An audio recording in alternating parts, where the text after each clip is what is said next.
make a start on night 4, week 4 of the winter classes for 2018. A little bit of the review from last week's quiz, or quizzes. So, fielders absence and substitute, 69% correct. You can see a few of them up there. Wicket is down, 90% correct. Well done everyone with those ones. Thinking exam-wise, the fielder, practice on the field, and batsmen out of the ground, or battling out of the ground, are probably going to be the ones you're going to be looking more at than any of the others, but there will certainly be, each of them will be covered. There'll be certainly a lot about runners as well. We'll go a little bit more about that tonight when we get to run out. So just for the next page, guys, if you would. So the specific review points for the exam. What effect unscheduled breaks has on penalty time, that's only. You need to look at that one. Whose responsibility is it for ascertaining the reason for a player's absence? Less than 50% got that question right. The effect of penalty time on runners.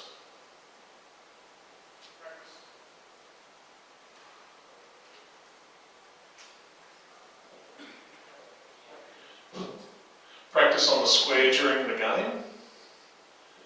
Limitations on wicketkeeper's movement. That particular question was the wicketkeeper can run to the stumps in response to a signal for a slower ball.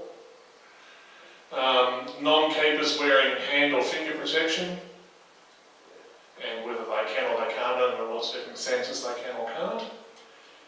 And putting the wicket down when the umpires have dispensed with bails.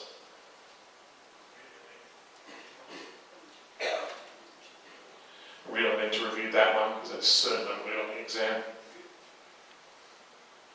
Yep. Okay, so tonight, Phil Gillespie and Steve Byrne running us through the laws around dismissals, and next week we'll have Damien and Kent taking us through 41 and 42. So I'll pass you guys on to Phil starting. So there we go. Good evening. Straight into it.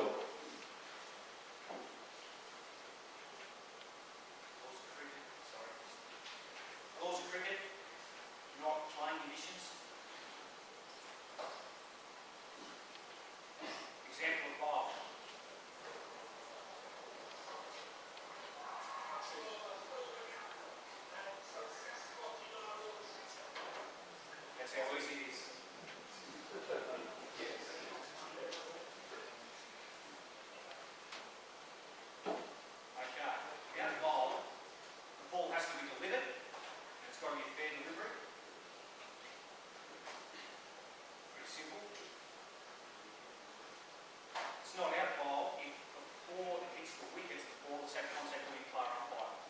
So in those instances, we're looking at other dismissals like run out, stump, or obstructing the field, etc. Interference by a player, umpire, etc. We're going to another dismissal after potentially. And bowl takes precedence over the lower dismissals. Bowl start. Alright, good. We'll do 3.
considered fair if the ball is held in the fielder's hand, hugged to the body of the catcher, or accidentally lodges in his or her clothing, helmet, or protective equipment.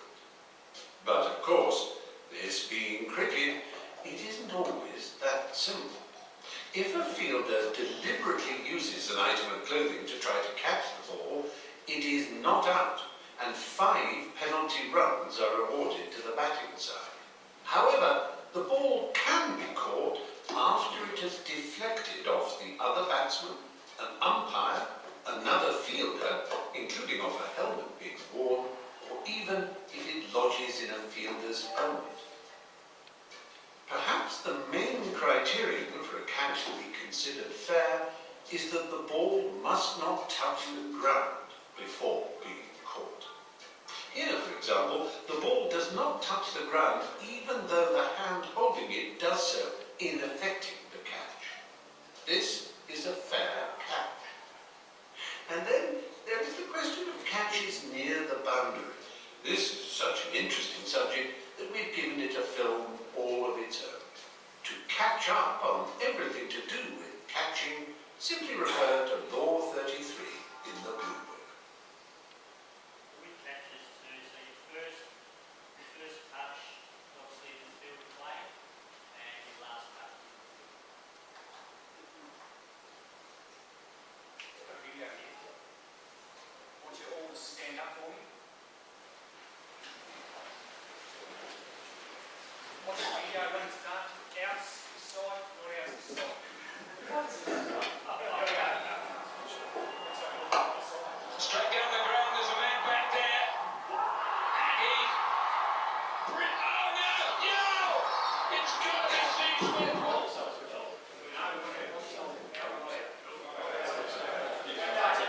Out, not out.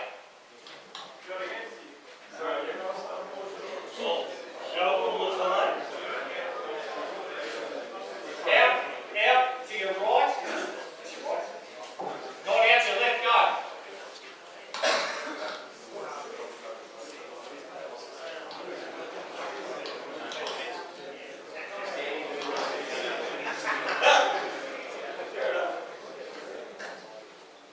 We'll make a decision.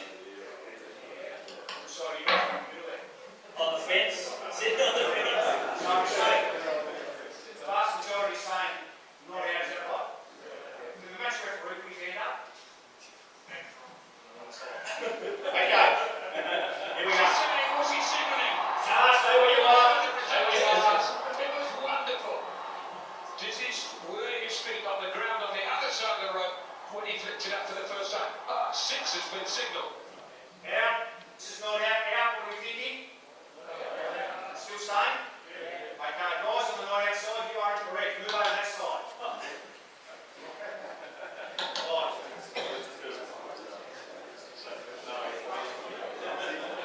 Okay. This one is out. The guys are on the not out side. Can put their hand up and tell me why they think it's not out. Wardy, you're on the right side, weren't you?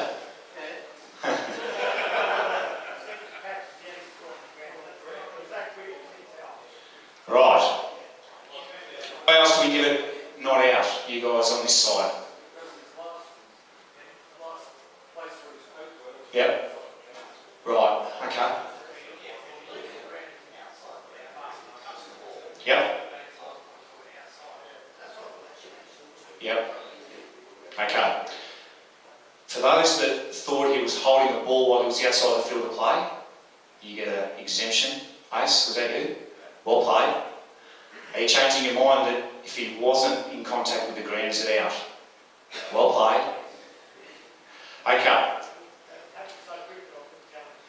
We'll play it through and then we'll explain it. It's very simple.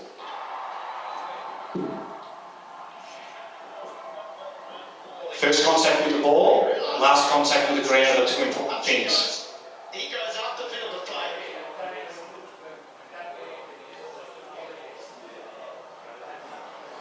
I'm not sure he's allowed to do that, James. I'm not sure he's allowed to.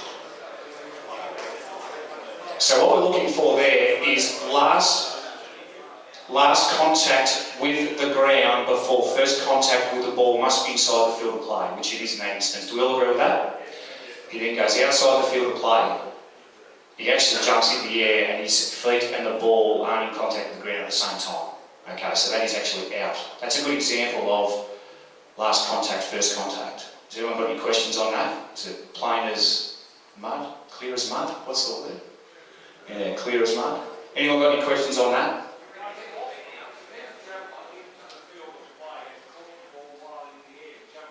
Sorry, say that again. Start again. I didn't catch the first part. He stepped out of the field of play. Yep. He had caught the ball jumping into the field of play without actually having to put his feet in the field of play. Yep. Is that No. So again, it's his last contact with the ground must be inside the field of play prior to his first contact with the ball.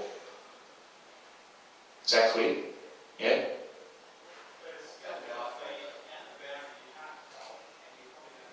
So, yeah, so what you're looking for is he touched the ball prior to leaving the field of play? That's what you've got to be looking for. So, where was he prior to that? And that's what you've got to ask your partner. And that's why we put that video up. That's a good example of one that is out caught. Now, you're right, difficult from within that, but that's what you need to discuss. So what are you going to ask the fielder? What are you going to say to him? Yeah. Open-ended questions if you can. But that's a good example of a catch, a fair catch. Probably through a bit of field craft there, you probably call dead ball and go over and have a chat with your partner and just both of you just nod your head, I think, and have a look. I think that's a good bit of field craft. Okay. Boundary catching.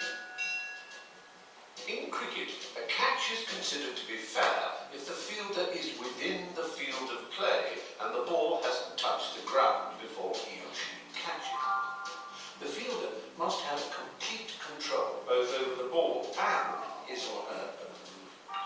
Can a batsman be caught over the boundary? Well, this being cricket, the answer is yes and no.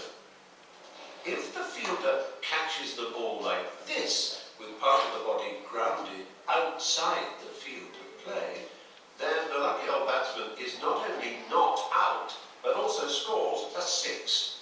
However, if in the same situation, the fielder has leapt for the ball from within the boundary, but not from outside it, caught it whilst airborne over the boundary, but managed to throw it up in the air before touching the ground, he or she can then step back into the field of play to complete the catch.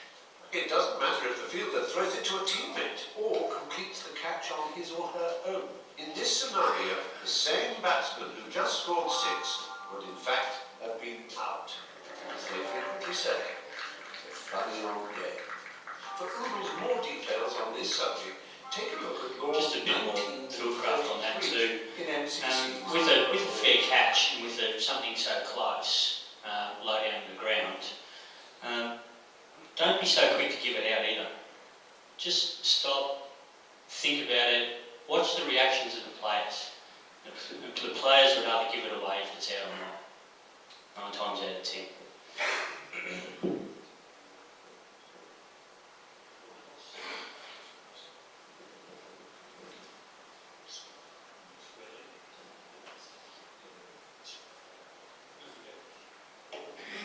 Just on fair catch, if you're below the ground catch or a bump ball and you are not sure at the bowler's end, my first piece of advice is you slowly walk towards your colleague's square leg and take it all in. So what you're looking for is a reaction from the person who's taking the catch, and then you're looking for a reaction from the fielders around him.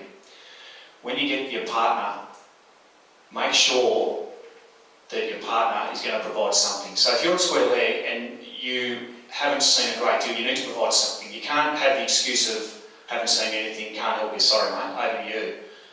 You must have heard or seen something that may assist in that decision. So don't be the one that turns your back on your partner and says, sorry mate, can't help you, because that's probably not going to get you too far in this caper, okay?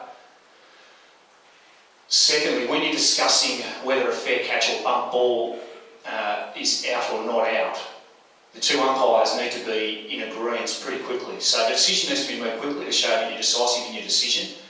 And in order to sell it, you need to both be nodding your head and agreeing that you've come to the same decision. Does that make sense? And then quickly make the decision. Now, a bit of advice that I was given a while ago from Jeff Joshua. If you've got a fair catch, a low down catch, and the fielding team is claiming the catch, and it's hard to dispute otherwise, you go with the fielding team. I don't know about you guys, but I can't remember a time when a person who's taken a catch or a fielding team is going to admit that they were cheating. So if you are unsure, I'd go with the fielding team because you're never going to be disproved otherwise. Anyone got a contrary view to that? You, Stu, come on.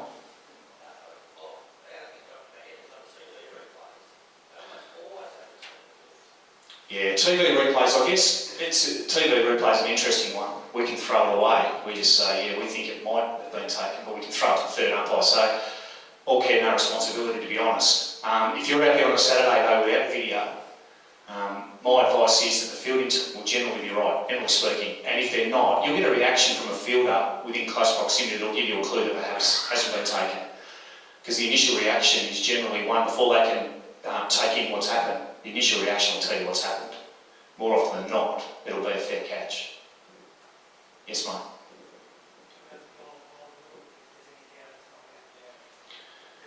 Is there doubt though, Ace, or you just don't know? Sorry, so if there's doubt, you give it not out. What do we think of that? Yeah, I reckon that's an old rule, Ace, because back in the day, and we're talking 10, 15 years ago, I think batsmen took the word of the fielding team, didn't they? They don't nowadays, mate. What they do is they'll scan if there's any reason to stay, and they'll put pressure on the umpire. So where does that leave you? Are you going to give them all not out because you don't know?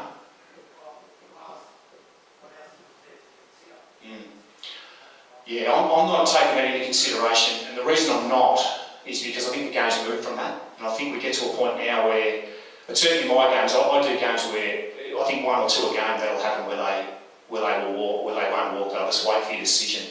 Now, if we're going to be indecisive, that's when, I think there's enough doubt there to the decision falls with the batter, but I don't think you should be in a position where you're indecisive. If you're standing there arguing over whether you think he's caught it or not, I think there's some issues there between the two umpires, and the decision has to be given not out anyway. But I wouldn't want to get to that position.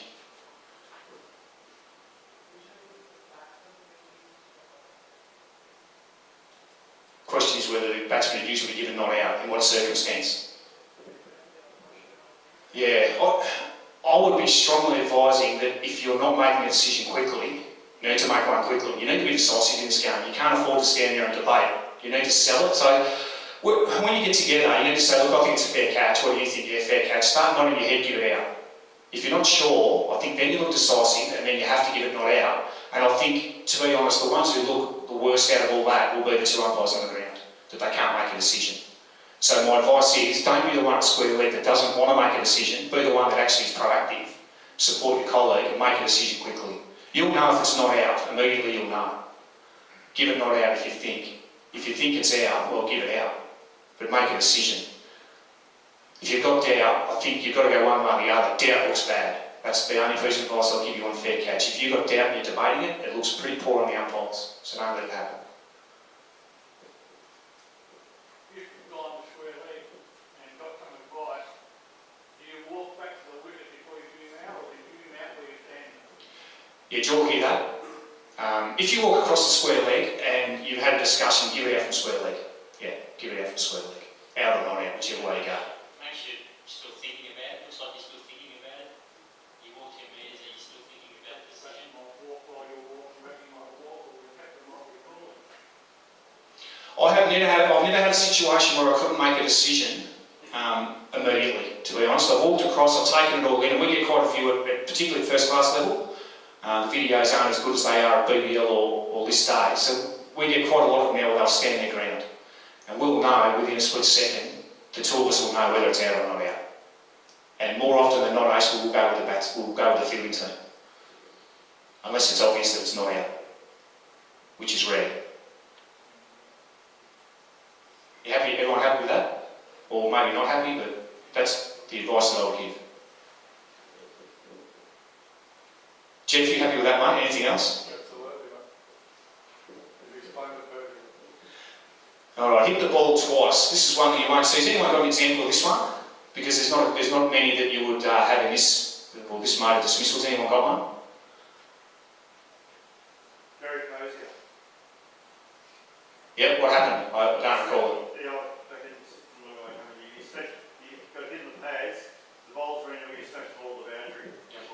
Yeah, and that's probably the only one of these that you will get. It'll be a frustration hit, because it's got to be willful, doesn't it? So I think the only one that you will get will be that ball that's he's a bit frustrated with the first shot, and the second shot goes to the fence. I don't think you'll get too many more than that.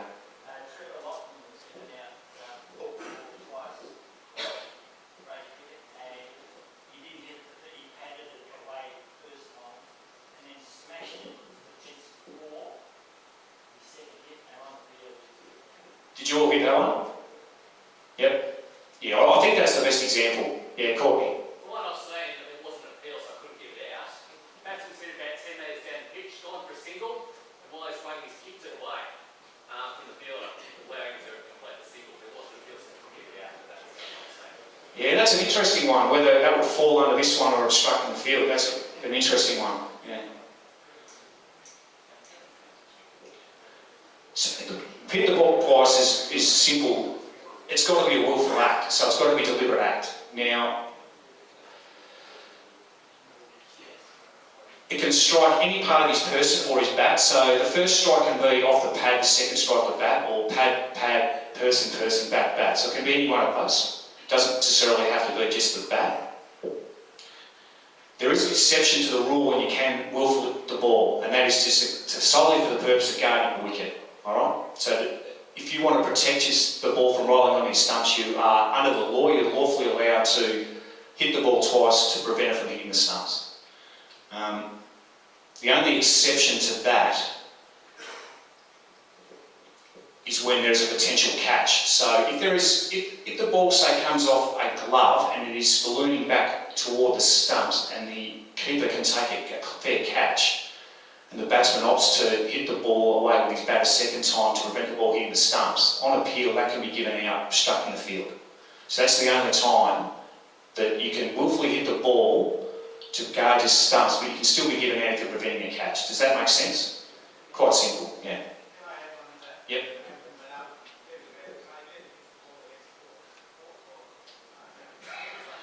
Okay, question was, so the ball's hit the bat, it's gone up, the keeper's gone to catch it, he's to lawfully protect the stumps, he's got hit it again and he's been caught.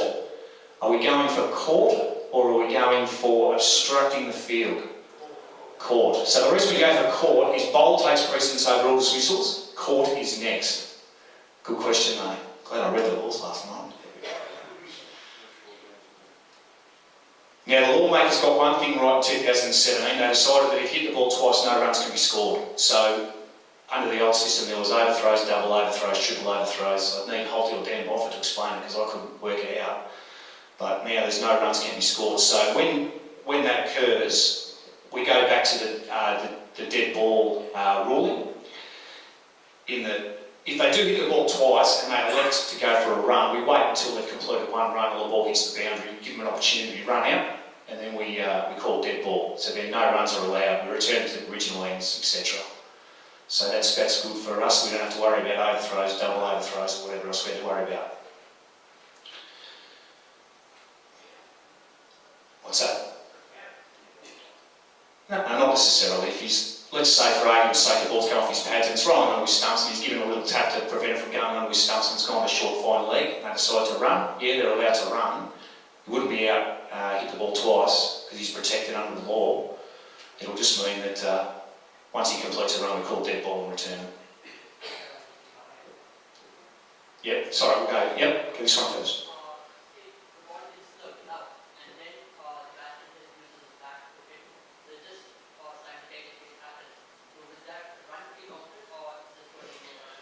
Yeah, so the question was if the ball hits the glove and then simultaneously hits the bat, can runs be scored? That's purely that's a question for the umpire. The determination will be, was the second hit willful or not? So without knowing, seeing it, I'd probably say that it's probably not a willful act and would probably allow the runs. But that again is a judgment for the bowlers and umpire whether you determine that the second hit was willful or not.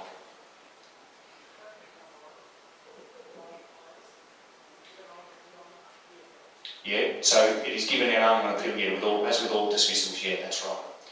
So just fieldcraft on that particular law. If you had one of these, I would strongly recommend, this is another one where you would call dead ball and then go and consult with your colleague just to make sure that there was a willful act with that second hit, okay? If you're at the bowler's end, you may be unsighted, square leg may have a better view. So if that's the case, I would consult to make sure the right outcome's made, or the right decision's made, okay? Because you need to identify whether there was willfulness in that act. And just one other thing on hit the ball twice. If you've got an instance of hit the ball twice and the ball on the second hit goes behind the keeper and hits the helmet on the ground, no 5 penalty runs would be awarded in that instance, because you don't get rewarded for a second hit onto a helmet that you've done yourself. We all clear on that? Alright. Nothing else on hit the ball twice?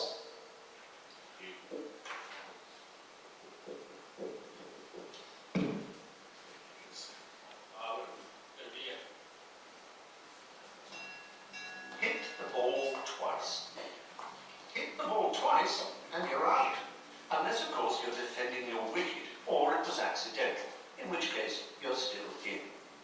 The striker is out, hit the ball twice, if, while the ball is in play, it strikes any part of his person or is struck by his bat and, before the ball has been touched by the fielder, he willfully strikes it again with his bat or person. The key word here is willfully. But if this had happened instead, the batsman would remain in.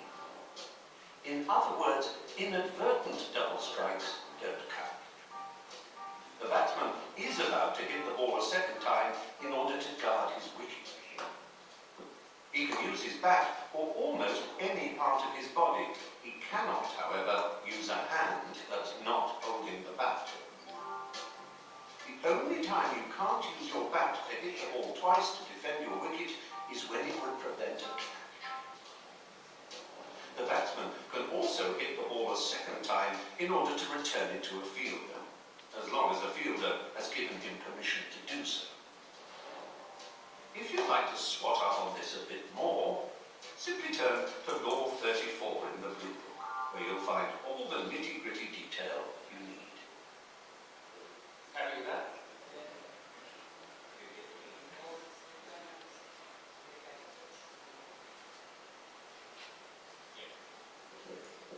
Yeah, so if the ball doesn't touch the ground, the question was, if you hit the ball the second time and you're caught, are you out? If the ball doesn't touch the ground in between the first hit and the second hit, then yes, you are out. You can be given out, yeah. If the ball hits the ground between the first and the second hit though, then no, you can't be given out.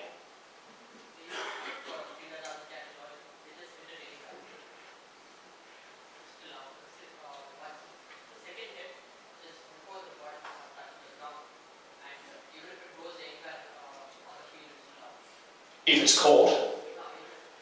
No, it just depends. The second hit is okay in certain circumstances. You just got to determine whether the second hit is willful or not. Yeah, if it's willful, yeah, then on appeal that can be given out. Yes, that's right.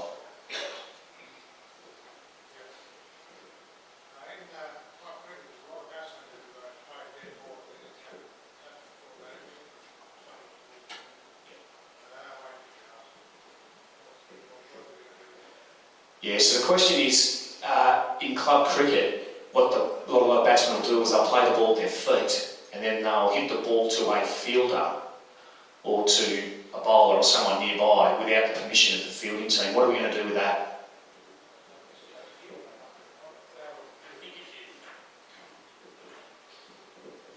I think in that instance too, if the batsman does it once or twice or three times and there hasn't been an appeal, Do you think generally that that's consent from the fielding side?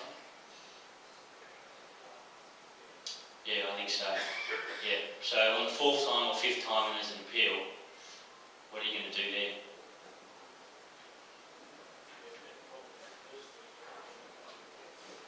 Yeah, correct. Yeah, just a bit of common sense involved. Yeah. Okay. So you just in that instance, if the fielder's just gone, if the fielding side has appealed, yeah, you could even ask, do you want to hold that appeal?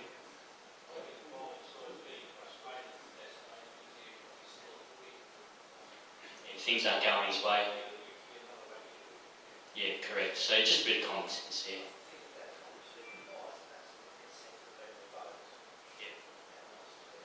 Yeah, good one. Definitely. So we'll back. To hear that back. So in that particular instance, so if you've hit it back 4 times and there's no appeal, and then there's an appeal the 5th time, you probably tell the batsman that okay, your consent's gone. You do it again, you're probably going to give it out. Okay.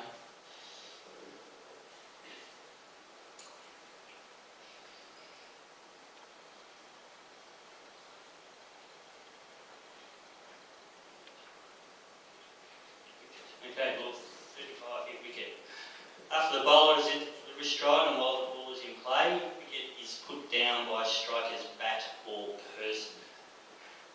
So out hit wicket when in the course of action taken in preparing to receive or in receiving a delivery or setting off for the first run immediately after playing or playing at the ball. No attempt at a shot, setting off for the first run provided umpire believes the striker has had the opportunity of playing the ball. Lawfully make a second or further stroke for the purpose of guarding his or her wicket. Or if the wicket is put down prior to the bowler entering the delivery strike, you call a single dead ball. Not out hit wicket occurs after the striker has completed any action in receiving a delivery. It occurs in the act of running other than setting off immediately for the first run. Striker trying to avoid being run out or stumped. Striker trying to avoid a throw at any time, no ball is called. The bowler after entering the delivery try doesn't deliver the ball, and you call a single dead ball. So I think the key for hit wicket is bowler has entered his delivery strike, so at least the back foot's landed. Ball's in play. So if he doesn't deliver the ball, not out, can't be out. And the wicket's put down by either his back or his person, or part of his equipment. Okay? So if he enters his delivery strike, back foot lands, and he goes back and across, and his foot hits the stump, and he doesn't deliver the ball, or give it out? No, not out. Has to work with it.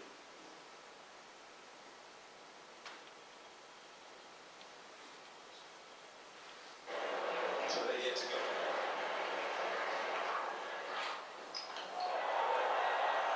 Oh, yes.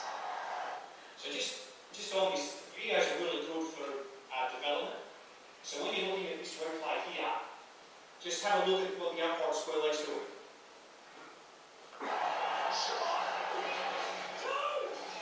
Brilliant shot. So there's an appeal here. Something's up here. Oh, the stumps have been broken. How have they been broken is the question. Because he stood it would be a horrible way and most unfortunate way for Hafiz's innings to come to an end, but this will tell us. Umpire back round.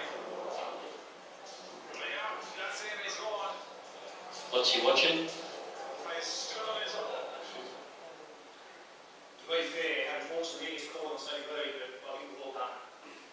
Probably been lucky enough that bail hasn't come off and don't know what's going on, but just be mindful that if they're playing back, to linger a bit longer at the crease, otherwise you get caught out.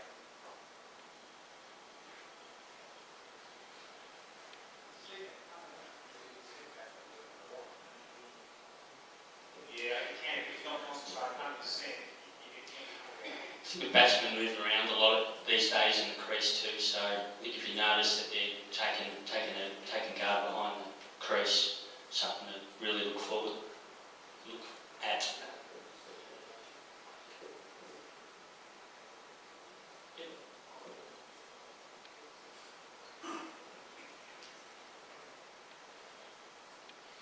So hit wicket, bat.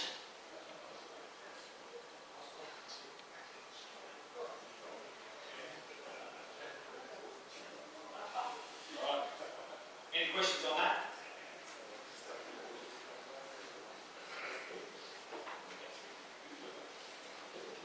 I think we went through that. That's square leg playing forward, look for stumping, playing back, look for hit wicket, eyes to remain on the batsman until you were satisfied the batsman has control over his movement. Just a bit of field craft there. Okay, the easiest law in the book.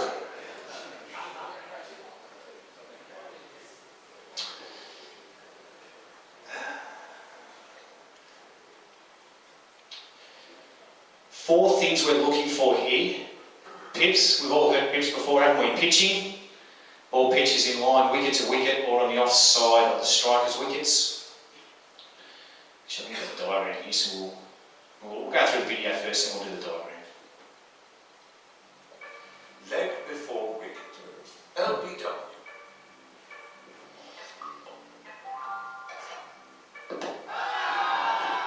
LBW is a little like the offside rule in football. Many people claim to know it, but how many people really do? Our handy checklist means that whether you find yourself umpiring an international test match or the kids on the beach, your reputation for fairness will remain intact. There are 5 basic criteria to consider. The batsman is out, leg before wicket, if 1. The bowler bowls a ball that isn't a no ball, unlike this poor fellow. 2. The ball, if it is not intercepted on the full, pitches in line between wicket and wicket or on the offside of the batsman's wicket. It cannot be out if the ball pitches outside the line of the leg stump. 3. The ball hits the batsman either full pitch or after pitching and before he hits it with his bat. 4. Now, this is where it gets a bit more complicated. If the batsman was making a genuine attempt to play the ball, the point of impact must be between wicket and wicket for LBW to be an option. However, if the batsman has made no genuine attempt to play the ball, the contact must either be between wicket and wicket or outside the line of the off stump. 5. This is the crucial part. But for the interception by the batsman, the ball would have gone on to hit the stumps and dislodge the bails. Any questions? Just refer to Law 36 in the blue book.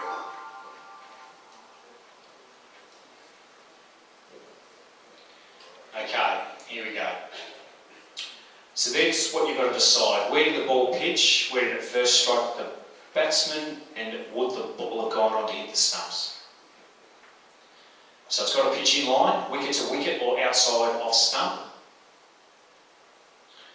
It's got to strike the player in line if he's playing a shot, or if he's not playing a shot, it can strike him outside the line of off stump. And then it's got to go and hit the stumps. Easy? That's good because we're going to do some examples. We're going to get you up in a minute and see how many are right. Leg stump, pitching outside, easy decision. Not out.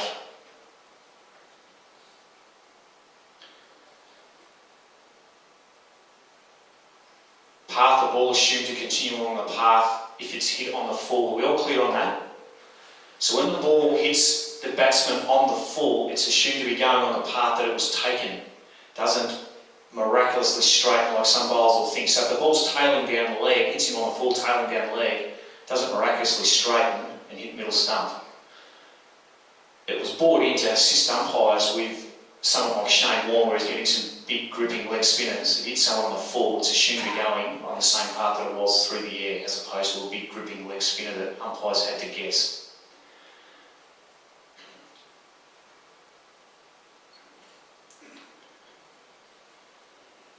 I'm there, pitching in line, impacting in line.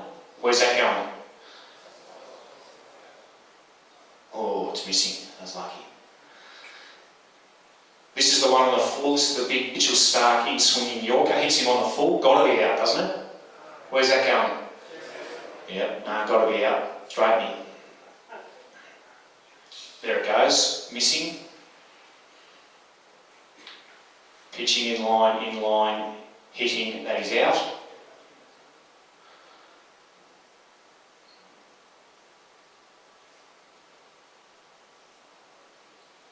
Talk to me.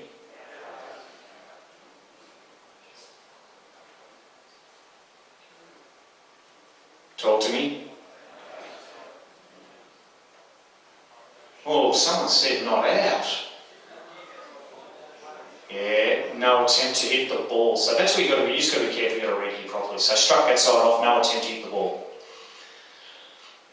That's the tricky one. Plain shot struck outside off.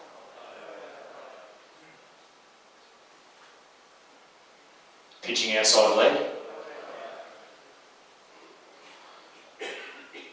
Pitching outside leg.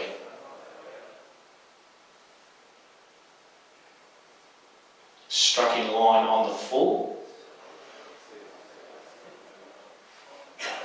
That's an easy one, isn't it?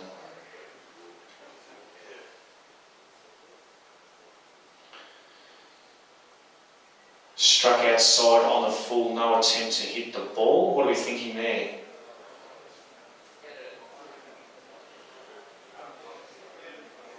That's a hitting leg stump.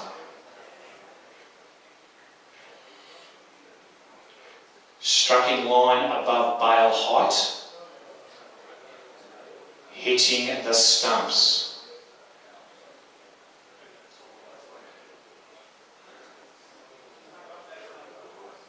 Yeah, it's an interesting one, that one.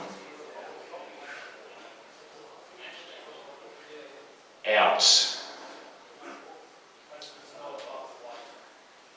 Is it a no ball?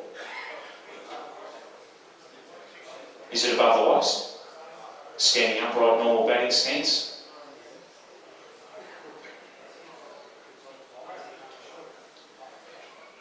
You'd hope Square will give you help when you're out and calling a no ball then. Struck outside off on a full shot blade. Struck outside leg.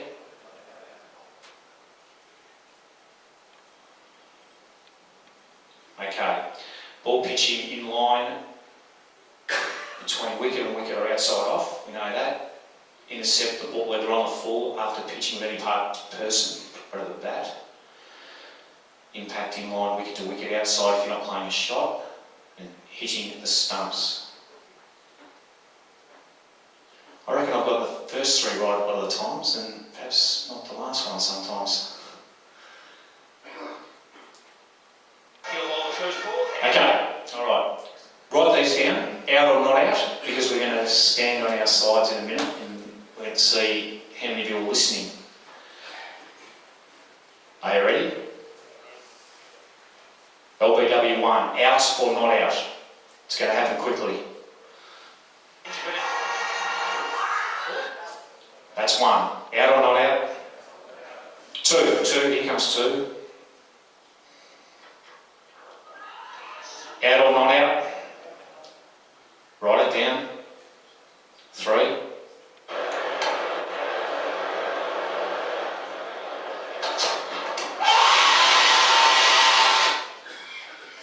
That was a good shout. Number three, out or not out? Number four. Out or not out? Number five. It's Kevin Peterson. Out or not out? Okay. Here we go. Alright, out or not out? Where are we going? Stand up, move, out over this side. Come on, up you get. Yep, I'll take it back. Stand up, let's go. So there's a lot of not outs here. Let's move, come on, move, up, up, up, up, up.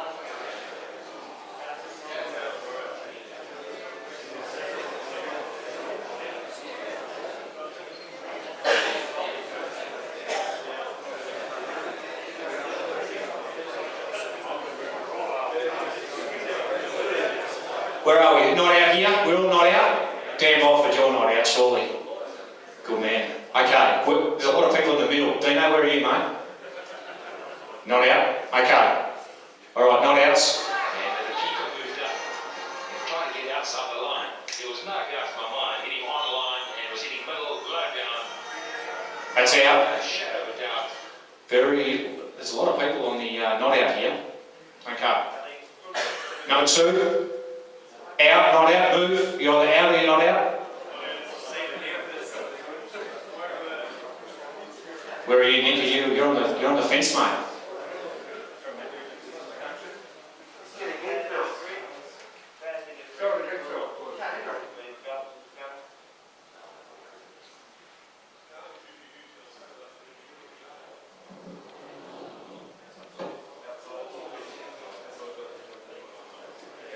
Not out, Craigie? Not out?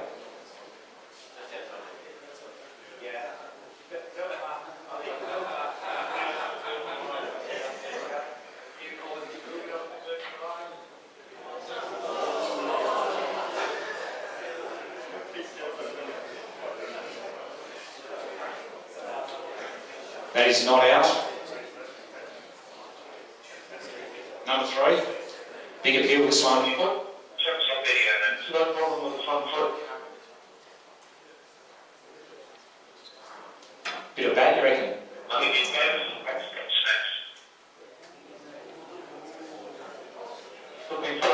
Put your hand up, you said there was a bit of bat in there.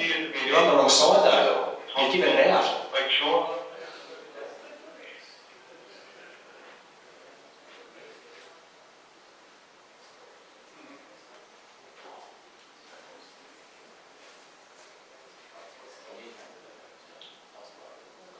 Dismissal again. Dan, you're not giving 4 in a row, not out. Not out. Who's not out? We're all giving it not out. Vinny, not out. So he's giving it not out. This is number 4. Oh, I reckon this is plum. I'm calling it from plum. That is plum. Dan, that's plum.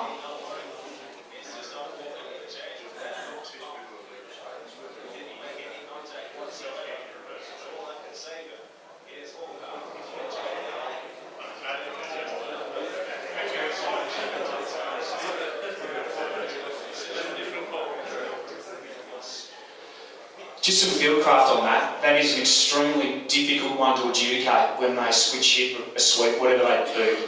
There's a lot going on at the other end. One piece of advice I would give you, and it's very simple, if you watch the ball, you won't make an error there. You've just got to watch the ball and track the ball.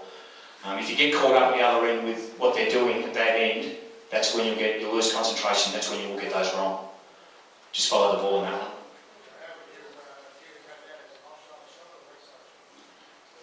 Doesn't matter, he's a right-hand bat. Yeah. Yeah, so he's just asking he asked me whether he's a right or left-handed bat. Doesn't matter. It's what he's facing up at the time that ball's delivered, or when he's coming into his delivery stride, and he's a right-hander. You can't change from right to left as the ball comes into play. But if he switch hits and the ball's pitched outside his leg, Yeah, what was the question? if the ball's pitched outside his leg, but he's switched hits, so he's got 2 offside. That's correct, yeah. So he's got out. That's playing conditions. That's playing conditions, but that's not laws of cricket. And the answer is no, he can't be. He's a right-hand batsman. Can't pitch outside leg and be given out. He hasn't got 2 offsides for the purpose of LBW. If you can find that in the law book, I'd love to see it. Number 5, come on, someone's got to get up and move over this side. I reckon we're going at about 20% success rate here. Who's giving this one out? Number 5, who's giving it out? Move. Move it over. You're out, or out on this side, is that easier?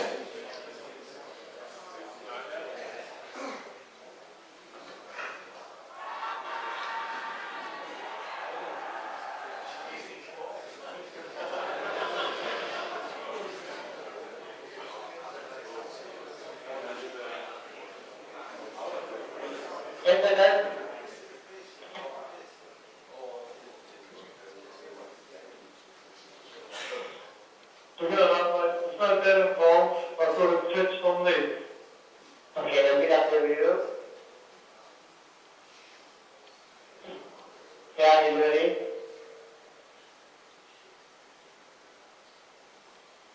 Transition is coming up. Yeah, comfort is coming. And with the no back involved toning, just straight go to okay.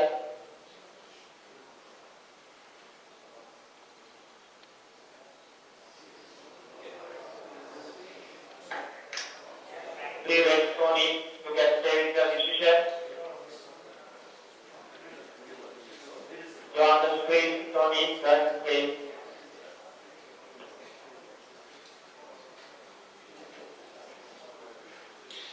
Just some field craft on that type of delivery. So you've got a left arm over the wicket to a right hander, or a right arm over the wicket to a left hander.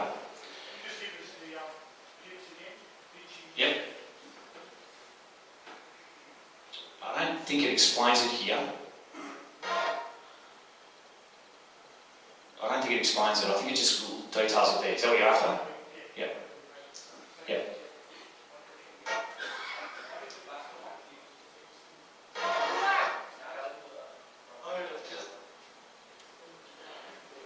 So, I don't want anyone to get confused with switch hit or reverse sweep, okay? Laws of cricket state for an LBW decision, your leg stump's your leg stump, your off stump's your off stump, doesn't make any difference. Playing conditions change for wides, but that's it, there's no difference. So if he switch hits, his leg stump remains his leg stump. That's why it's really important, as I said, field technique, really important to track the ball and not worry about what's going on the other end, because you can get a bit lost. Yeah, well, one thing I get a little bit is where you hear a nick, and then you turn it down, and then the bowler turns around and says, yeah, but it hit his pad first. Yep. Okay, so field craft with a nick, there's two distinct sounds that you will get with a bat first, a bat pad, or a pad bat. So if it's going to nick into the pad, you'll get the click. That's the quick click sound. Generally a similar sound to one you get through the keeper, caught behind. If it's hit the pad first, generally you'll find you'll get a thud of the pad first, and then a normal sound of the bat. Very rarely you'll get the clicking sound inside edge when it comes off the pad. So they're two distinct sounds. You'll learn from experience which is which. But you're really looking for that thud of the pad first, and it gives it away. Once you've heard it, you'll know what I mean. Two distinct sounds.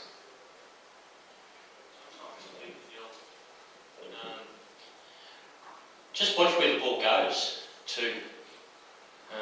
Probably give you a fair idea if it's struck pad or struck bat first. If it's come off the bat, if there's a little inside edge there, it'll probably come off the pad a little bit quicker too than if it just hits pad and come off softer.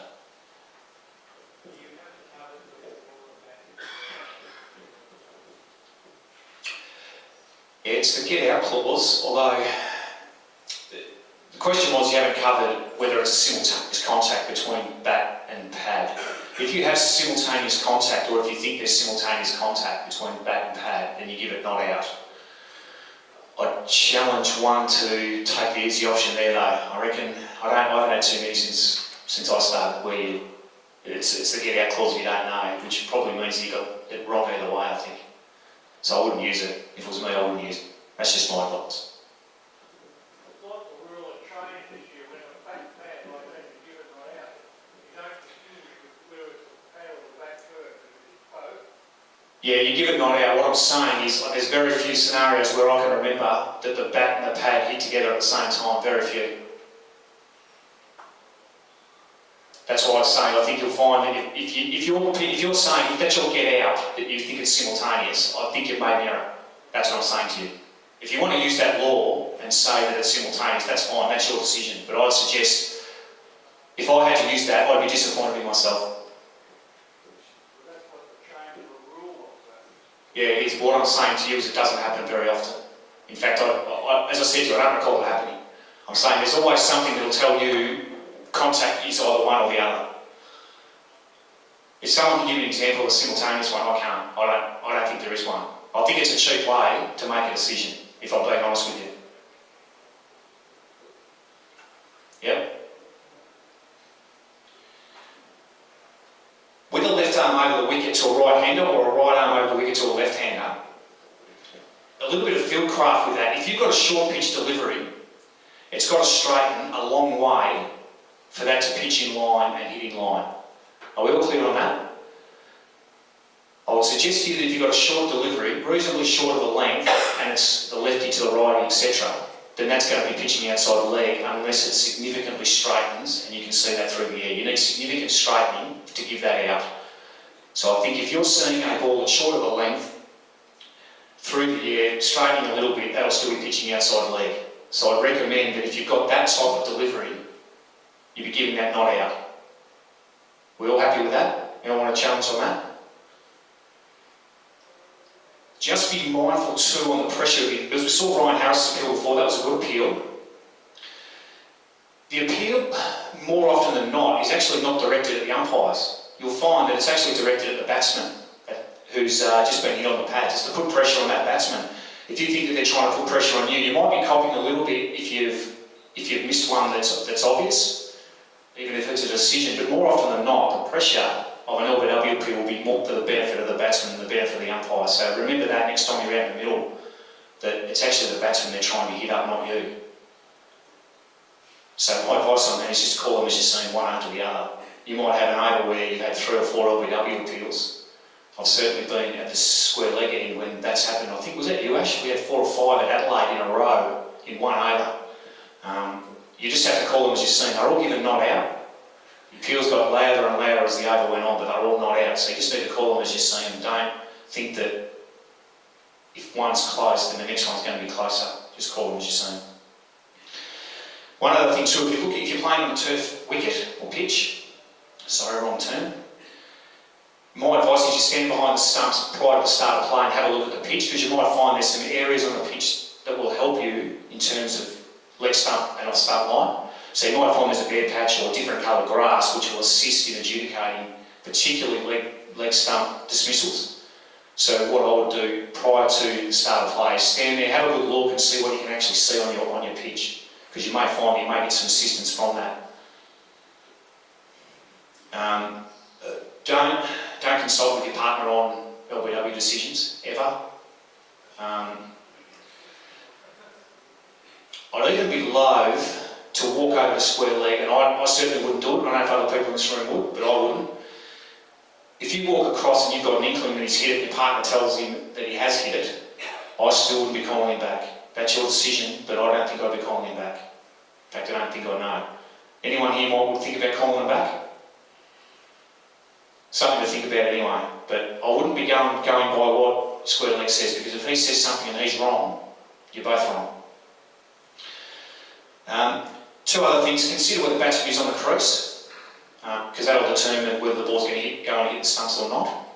And also have a look, when the batsman's lining up, have a look where his pads are in regard to the stumps. I've certainly been a victim. I don't know if you know, there's a player from WA called Jonathan Wells, little bloke, probably 5'2", 5'3". I gave him not out at the whacker when the ball hit him above the top of the pads. Next ball I actually looked and lined him up, and it would have hit 3/4 of the way up. So my advice is have a good look when the batsman comes out, have a look at where their pads are with regards to the stumps. So you'll know if you've got a tall bloke and hits him on the flat, you'll probably be safe to say that it's probably going to go over. So those are other things to consider. We're all happy with that? For those who are doing the exam, just make sure you read the question too. So that is LBW. Law 37, obstructing the field. So the law now includes both obstructing the field and the former law of handle the ball. Okay, so handle the ball has been removed as of the new laws as one of the ways in which a batsman can be dismissed. So he or she now to be recorded out as obstructing the field. So either batsman is out if while the ball is in play he or she willfully attempts to obstruct or distract the fielding team by word or action. The striker is out if he or she willfully strikes the ball with the hand not holding the bat. Okay, this applies to the first or second or subsequent strikes. This applies to playing at the ball and to striking the ball more than once in defect of his or her wicket. And be dismissed from a no ball.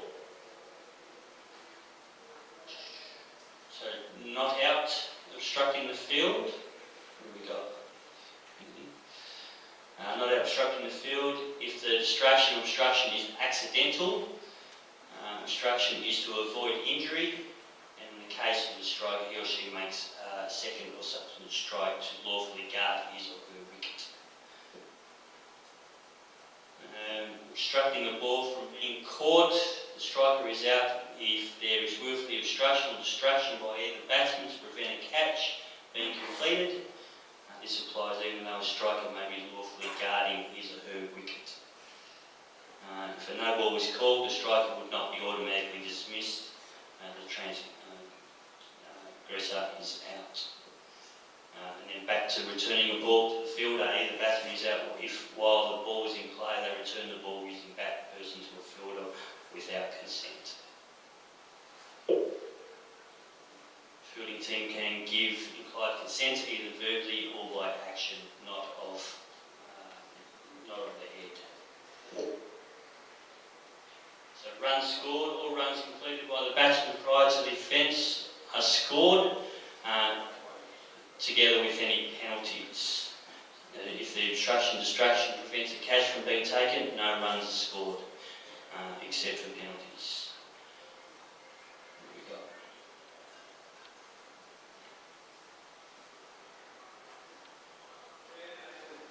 got? Yep. So that's handled the ball in the old laws, now it's obstructing the field. Pretty clear cut, he knows.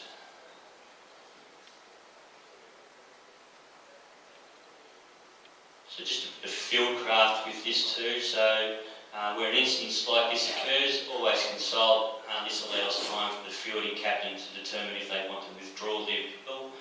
And when consulting, you need to determine willfulness. So it's got to be willful.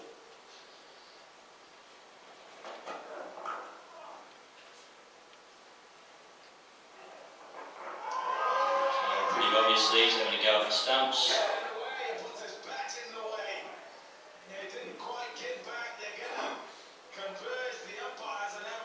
What's that called on that one? Yeah.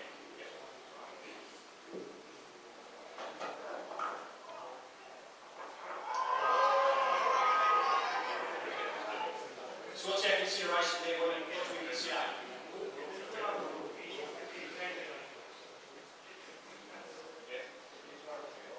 Is he trying to guard himself from injury?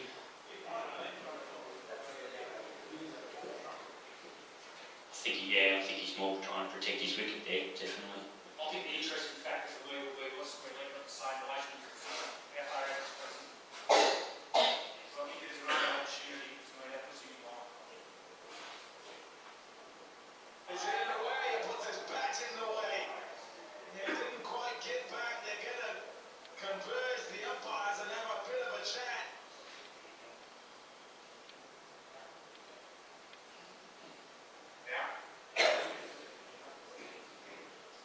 Just saying again, going over to your partner and just giving the game a bit of time. He probably knows he's out. Yep, get a feel for that.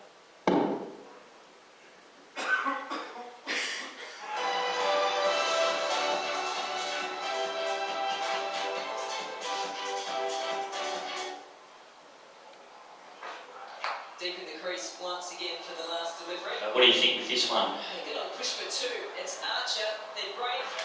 And to direct. Wait.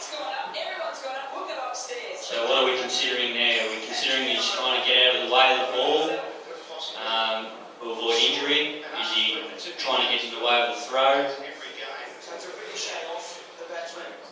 It's going to be wide, the ball hits the batsman.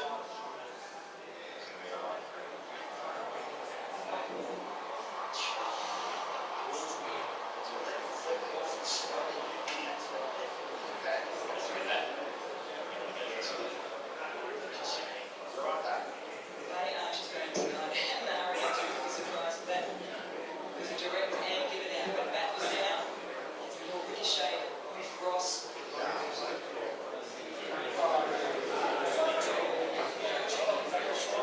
Okay, so this one, I think it's fair to say, this one's a highly contentious decision to be made. Get set on a line, they cannot waver off that. So what we're looking for here Back in line with the stumps. are two things. Is he looking at the fielder for the throw coming in? So that's our first decision we need to make. Has he had a look at where the fielder is and where he's going to throw? This is what the umpires are trying to do. So there's a couple of things you need to consider there. One, is he looking at the fielder to judge the run, or is he looking at the fielder to willfully obstruct the field? So that's the first consideration. Second consideration is, has he changed direction? Do we all agree he's changed direction? So the next consideration is, has he changed direction, which you can see here? Has he changed direction for the purpose of willfully obstructing the field, or has he changed direction for the purpose of getting out of the way of the ball? So you see he's turned his head to know where the fielder is, what he's doing. That's certainly the case. However, we're just judging on. So they're the decisions that you have to make as an umpire on the field. To save himself from getting run out. Matthew, Now, based on that, what are we saying? Put your hand up if you are giving that out on the field of play. No replay. Who is giving that not out on the field of play? Yeah, it's a difficult one.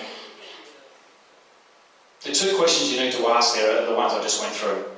Is it willful, or is he trying to get out of the way of the ball? Why is he looking at the fielder? Is he looking at the fielder to try and willfully obstruct the throw coming in, or is he looking at the fielder to judge a run? That there is an extremely difficult one. appealing for the. I think you can argue both ways. And I think it's one of those examples where you can argue both ways. For a different one. Certainly the discussion on the national panel at the time, so I can explain to you that we're instructed to provide a soft signal to the third umpire. So that label's referred to the third umpire. And what we need to do is we need to refer it to the third umpire and then provide a soft signal. Do we all know what a soft signal is? Yep, so we give it out or not out, and that was given not out by the two umpires on the field, because their opinion was that it wasn't willful obstruction, that he was looking at the fielder to judge a run, and that he was changing direction to get out of the way of the ball. That was what their judgment was on the ground, and that decision was overturned by the third umpire.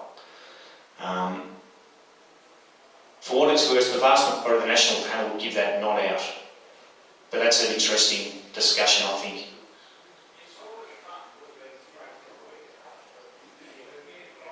Yeah, I think you can talk about this all day. It's a really interesting video. Courtney. Thanks, we're talking about laws of cricket tonight. You on the national panel work out a set of playing conditions that this would apply to this that does relate to the change direction. See, the laws of cricket, you're right, Blue Book, laws of cricket, we all run by interpretations of laws of cricket, don't we? For example, we interpret in Premier Cricket that we're not going to warn someone for running on the protected area first time. We give a friendly. So we all interpret laws of cricket, and we're all told that these are how we're going to run, generally speaking, how we're going to interpret a particular law. So with obstructing the field, that is what they've asked us to look at in terms of interpretation. So interpretations are: one, does the batsman look at where the fielder is? Does he turn his head and look? Yes, he does. Two, does he change direction whilst running? Yes, correct. Tick, tick. What are the purposes for that? There's conjecture around that, but that's what we're looking for with obstructing the field. So what I'm suggesting to you tonight, that if you get something similar to that, that's what you need to look at. One, does he look at the fielder? Why do you think he's looking at the fielder? It may be simply that he's judging a run, may not be. And two, has he changed direction, or significantly changed direction? And then what's the purpose of that significant change of direction? That's what you need to come together. So in this instance, if you're on the park on a Saturday, you need to come together and discuss those 2 points, if it's the same as this, and then work out which way you want to go. Very difficult decision, that one. Even with a third umpire, even with a video replay, that is an exceptionally difficult decision.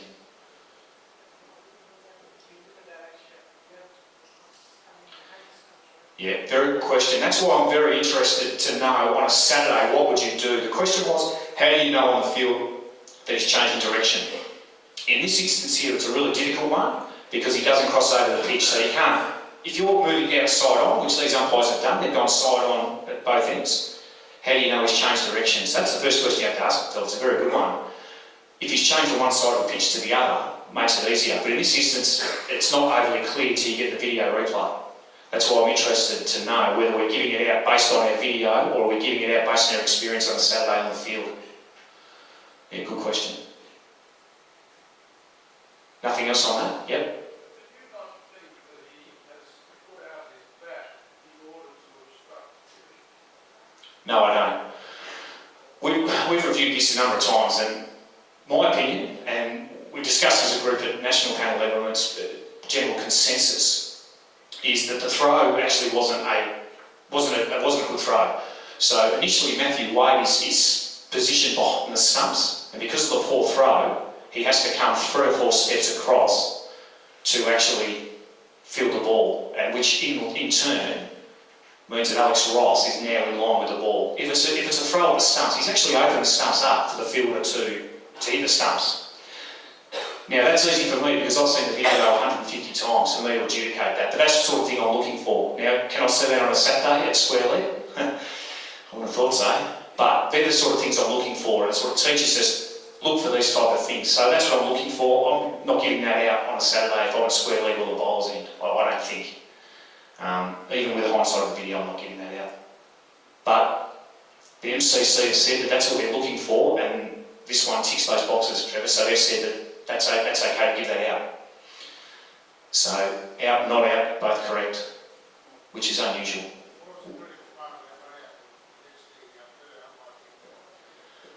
Those 2 points. One that as he's coming back for the second run, that he's looked to see where the fielder is. So he says that's a willful act. And the second one is that that's the change of direction late, which obstructs the field. They're the 2 critical points. Am I right with that, Wardy?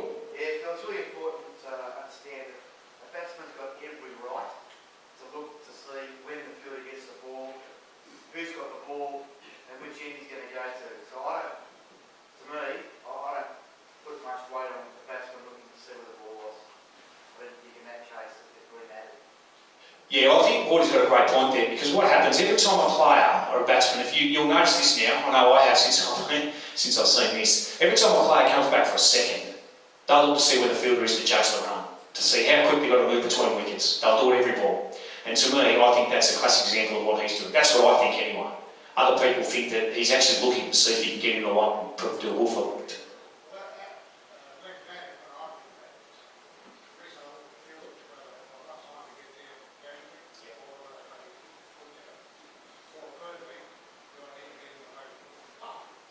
Wow.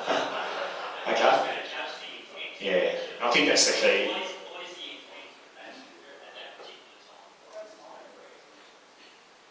No, it's not. There's overt acts there that are able to tell you what the intent is. And those overt acts are something I'll just explain to you. And you've got to determine whether you think those overt acts constitute a willful act or not. And that's the difficult part.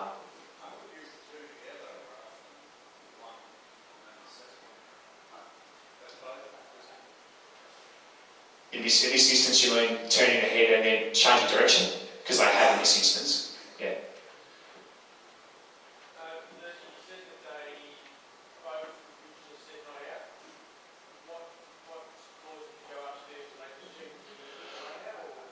Yeah, so what they do, so there's a little bit of confusion with this one. Initially, the third umpire request was the referral was for a run out. As that's going on, the captain of the Hobart Hurricanes then come up and queried whether there was an obstructing the field. And so they then, after referring the run out, the obstructing the field was then referred as well. So it's a little bit confusing for everyone. Happy with that? We can move on now? Yep.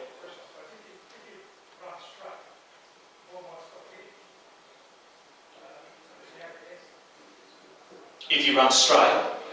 Now, we need the two things to occur, as I said. You need to know if he's changing direction, significant change of direction in his running. If he's running straight, then he's not trying to obstruct the field. He's entitled to run straight. Yeah, he's entitled to run straight, mate.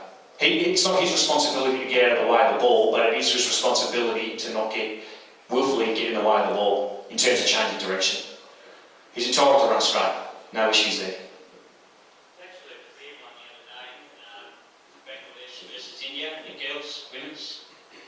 One of the Indian girls clearly changed direction and just ran straight down the wicket. Yeah, so intent was to get in the way.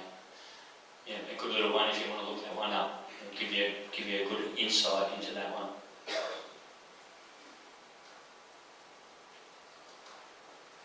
So it is for either umpire to decide whether or not obstruction or distraction is willful or not. If in doubt, consult with your other umpire. Yes, but it can change the course of this game though. You see, running is not looking at the fielder. Yeah, I think that's not deliberate. That is clearly not deliberate. He was not looking at... What are we doing about the second run there? So we're happy that's not obstruction. What are we doing about the second run?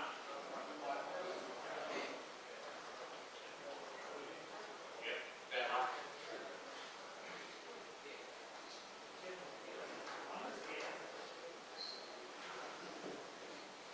Obstructing the ball from being caught.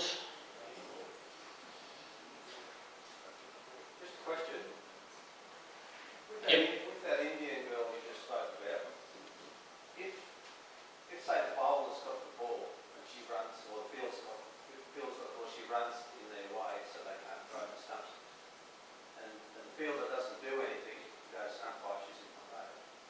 Does he actually have to make an effort to run her out before it can be obstructing the field, or can he just say, well, she's literally running off the path? Yeah, I think you'd have to throw the ball. Definitely. Have to throw the ball. Throw the ball. Yep. So if you just see, You can't just stop playing and just go, no, well, hang on, she's in my way. there's no legal cricket. Yep.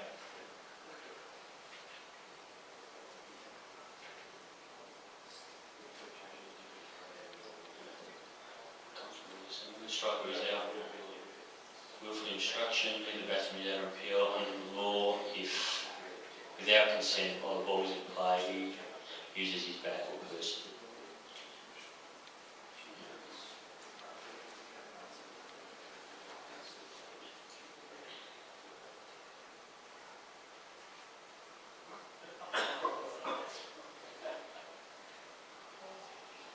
Yeah. No consent was given, you've got to give that out.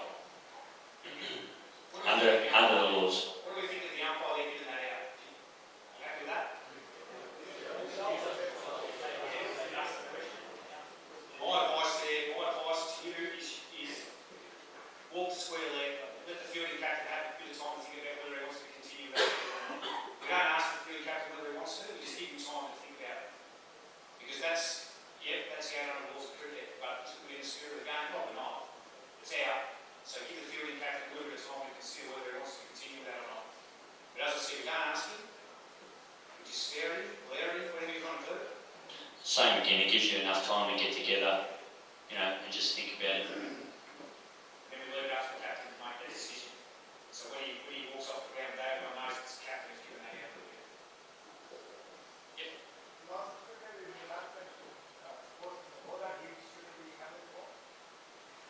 Yeah, the ball's there. The ball's part of the fielding side. It's not part of the batting side. Yep. No, that's it. Leave the ball alone. Exactly.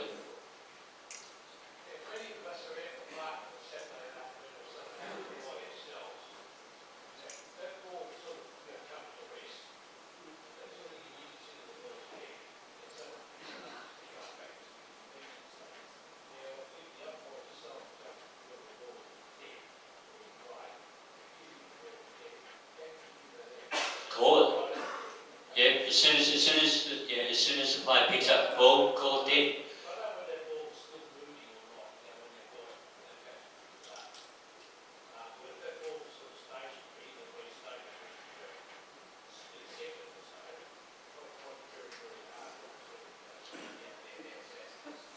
You've got control over the spirit of the game too, as an umpire. So if you think it's dead, yeah, just make sure that you call the single it dead. Yep. Yep.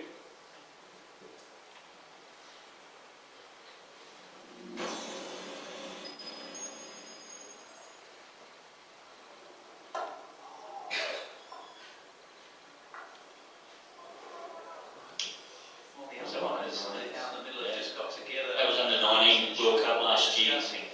May have something to do with the batsman interfering with the ball. So yeah, obstructing the field, rule 37. So umpires have got together to talk about this. Returning the ball to a fielder.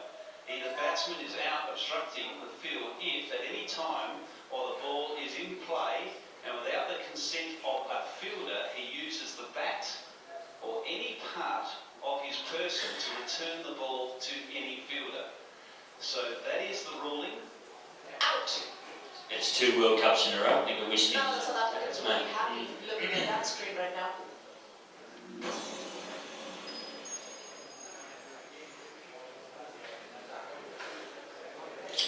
Okay.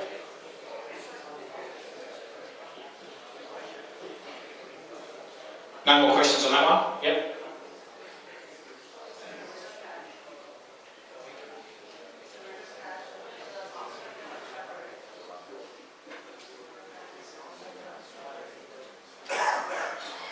So the question is, if it's a return catch and the non-striker does the obstruction, then the striker is out unless it's a no ball. If it is a no ball, then the non-striker is out. Someone's out. If it's to prevent a catch, it's the striker. If it's called no ball, then it's an illegitimate ball, so it has to be the non-striker. Yeah. Okay, run out. Pretty simple here. They've got to be out of their ground, and the wicket's got to be put down fairly by a fielder. You're not out, run out if you've made your ground and then subsequently come back into your, and you subsequently leave your ground to avoid injury.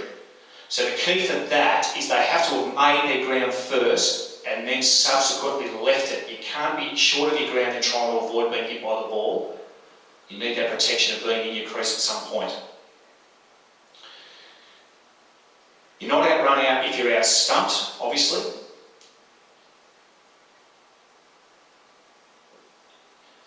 You can be out, run out when not attempting a run off a no ball if the wicket is put down by any member of the fielding side other than the keeper, unless the keeper is receiving a throw from a fielder. Does that make sense?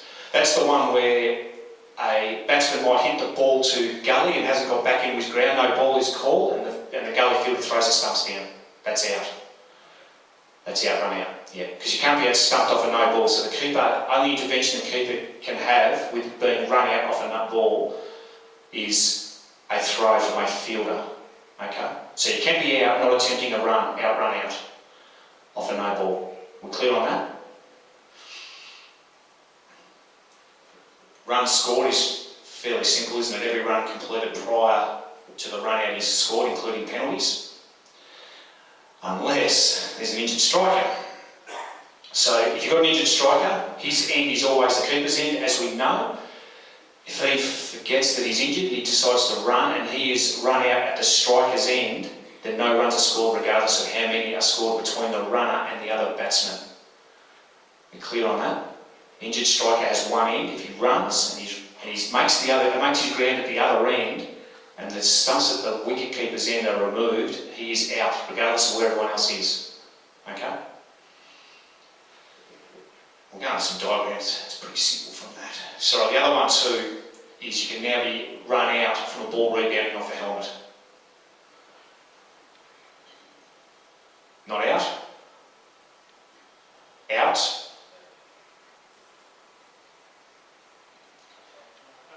That there, if he has been in his ground and subsequently left it, not out.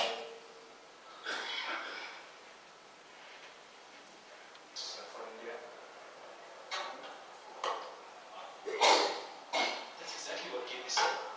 Come on, just look now. Now this is a very good video for being How do you crease to avoid injury? Whether you have made your ground in the first instance and then subsequently left it.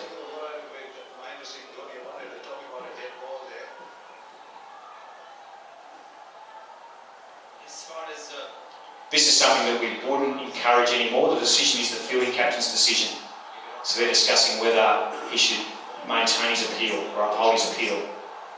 apparently the umpires want to check if he was protecting himself from injury. Out. Maybe asking the umpire if he wants, asking the captain what he wants to steer to the field to be. So here, hasn't made his ground, still hasn't. Bat doesn't touch, that is out. He is trying to protect himself from injury because he's trying to move away. Yeah, it's bad luck.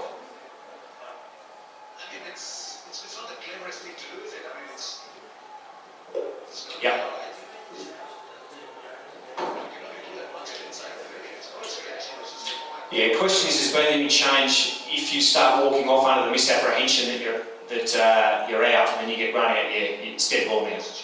So it's automatically dead if you leave the wicket under misapprehension. I actually think that was the case then, I just think they got that wrong. Before the field has to go, and it is a very unusual end to an extraordinarily good inning. So that is out. Tick.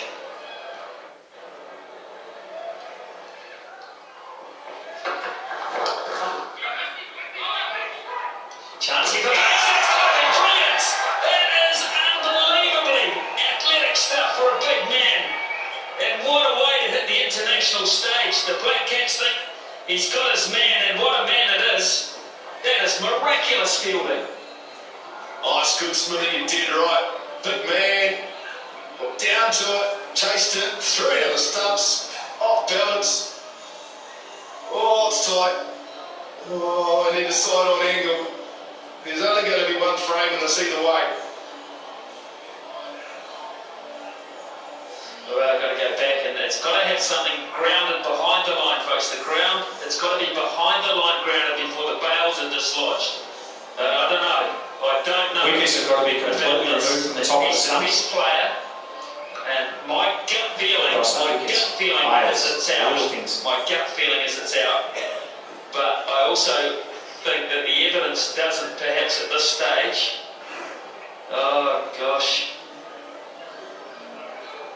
It's a big moment. Baylor, I think on the evidence he's going to be given the green light to stay. One frame in it, I think, Smithy. And then those barrels lifted the back past the line, so you've got green lights. Okay, run out. Who's out?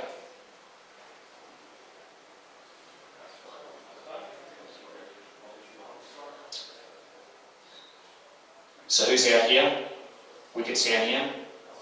Easy one. No runs. Striker's left his ground.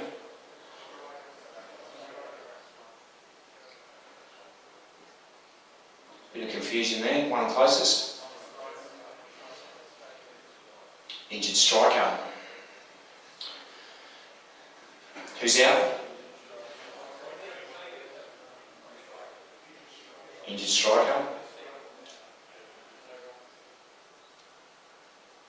Who's out? Runners in his crease. Who's out? Someone going to say runner? Who's out? Oh, non-striker, he's gone. Who's out? It's always his ground, so he's out. Slight change to this one as well. Non-striker leaving the ground early. This is the old man cat, we don't call man cat now because it's a negative term. It's all about the non-striker leaving his ground early. So the main consideration here is that it must be done prior to the instant when the bowler would normally deliver the ball. So it's got to be done prior, yeah. If he follows through and does it that way, not out. So it needs to be done prior to the ball reaching the top of the perpendicular, is that right? That's the only change. So my advice in this instance, if you've got this type of run-out scenario, and there's a little bit of confusion as to where the ball might have been here, square level help you out there. Okay, some of them will be obvious, some of them will be back foot lands and they'll just do it. Others will be close to here. So if it's close, consult. If it's not, don't worry. Yeah, at the point where he's supposed to release the ball, he can do it up to that point. Yeah, it has to go this way, yeah. Can't go forward. If he's unsuccessful, what do? Call and signal dead ball. What if he throws the ball that the non-striker's in for a run out for the striker's in for a run out? What do? No ball. And? Okay.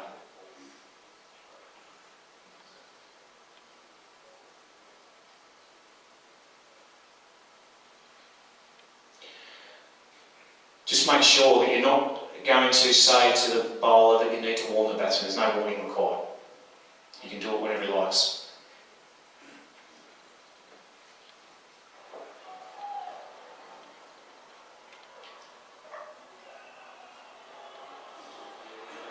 Well, I'm not too sure that the captain is going to allow clapping for that.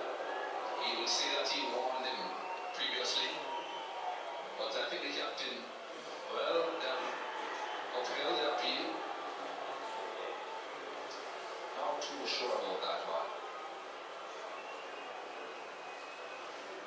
But he was warning him throughout the last over. This is the over before, of course, when he warned him, said, listen, we are going too far too quickly. So he warned him, called dead ball, of course, because the ball was not delivered. And then this is the time that he took the bails off. The law 42 states the bowler is permitted before entering his delivery stride to attempt to run out the non-striker. Not before getting into his delivery stride. And that's what he did. He was not into his delivery stride. And of course,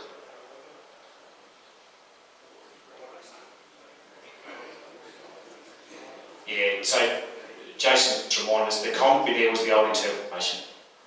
So now it's perpendicular up here. Law 39.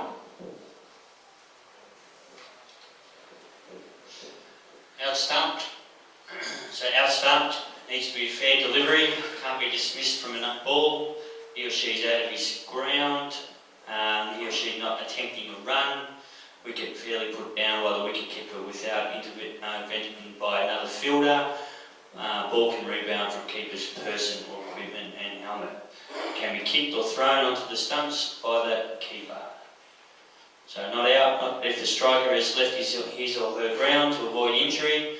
Ball taken in front of the stumps, which is no ball. The keeper cannot take the ball in front of the stumps unless the ball has touched the striker's back or person. A run is being attempted. Or the ball has passed the stumps. No ball is called if these criteria are met. Yes, correct. stumped. All batsmen fear being stumped, and all wicket-keepers dream of stumping batsmen. So, let's be clear about the law. The only player who can stump a batsman is this fellow, the wicket-keeper. A stumping can take place provided that the ball is not a no ball. You can be stumped off a wide, however. Here, for example, the batsman has moved out of his or her ground to play the ball, but has missed it and has not attempted a run. The wicket is fairly put down by the wicket-keeper without the intervention of another fielder. When all these conditions are met, the batsman will find that he or she has indeed been stumped. It's also okay for the ball to rebound onto the stumps of any part of the wicket-keeper, including his or her protective equipment or helmet. If it is a no ball, the batsman will not be out-stumped and is also protected from being run out as long as he or she is not attempting a run. Don't be stumped about stumping. Get a copy of the Blue Book and study Law 39. So that's the one there, the batsman is not attempting a run. Yeah. So a lot of one-day cricket and T20 that we play these days, just make sure that not attempting a run is the important thing about that. Fair, fair.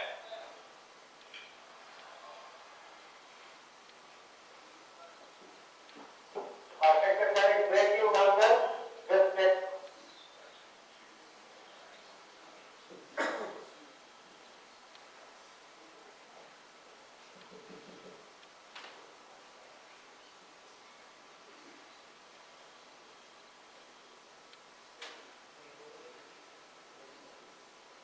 Fair for the read. Is he throwing it?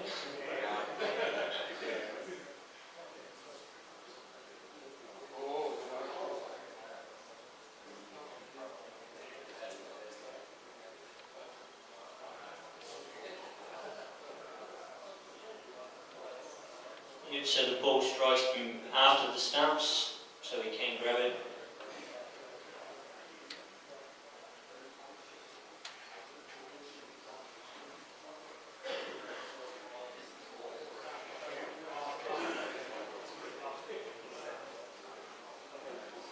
So we had a couple of in the WBBL last year with keepers knocking the stumps off early, so something to consider, something to keep an eye on.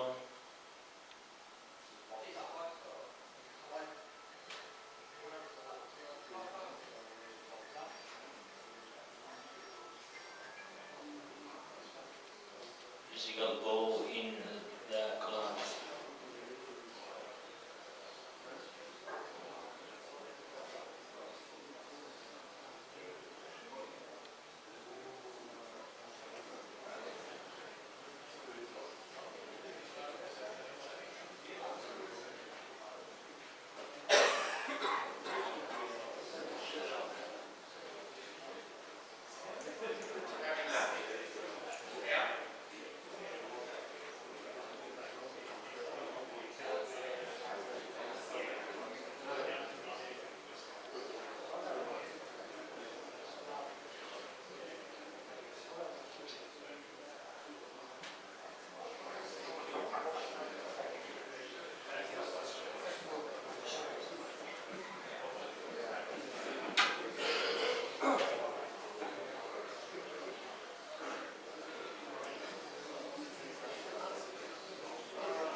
Okay, timed out.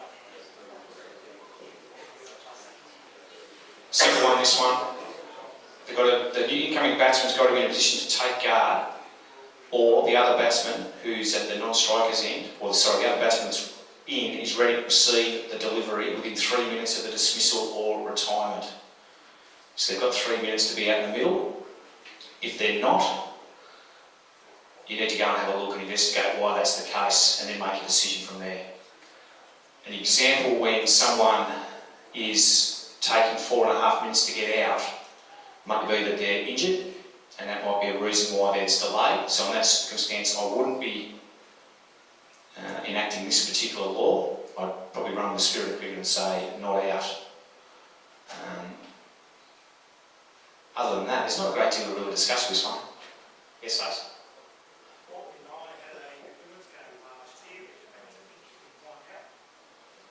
Yep. Yep.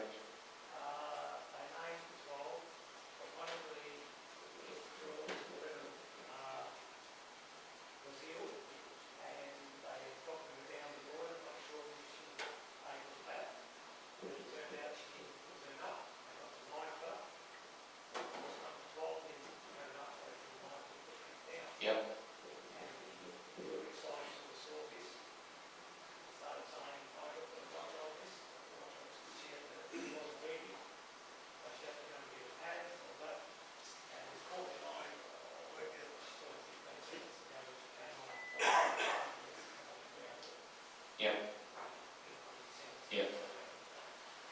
Yeah, it's a difficult one. Probably some field craft is just make sure that you, at the time the batsman's dismissed and put the clock on, so then you're ready. My advice is if they get to 3 minutes and someone's appealing, I'd say they've still got 30 seconds to go and try and diffuse it that way. If you can't diffuse it, it's an obvious one, then you've only got one choice, and that's to give them out.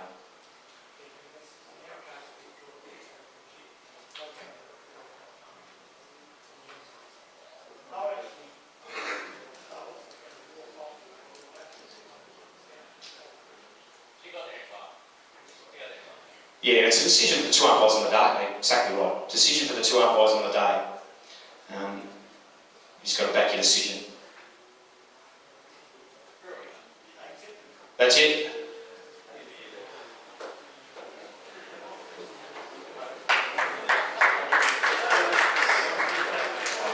Thanks, Phil and Steve, for the presentations tonight. If you haven't done so again, I'll ask you to please note whether you're sitting the exam on the sign-in sheets, and if you're interested in joining the Premier Cricket panel, you need to do the exam, so you need to tick both of those boxes. Other than that, we'll see you next week.